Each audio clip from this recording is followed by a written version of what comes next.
Do you know about the hidden facts about car rentals? You'd better check on trip.com before you rent a car. Click on car rentals and then set all the info related to your trip in the search box.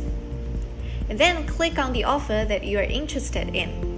After that, here comes the most important step.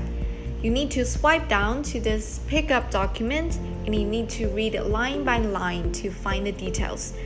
Regarding driver's qualification, Trip.com platform requires every driver to have enough driving experiences, at least more than 1 year. Regarding credit card paying, it does not need to be chip enabled.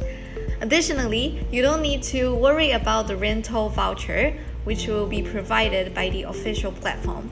Keep in mind that you need to check these info beforehand. Do not be tricked by those cheap suppliers.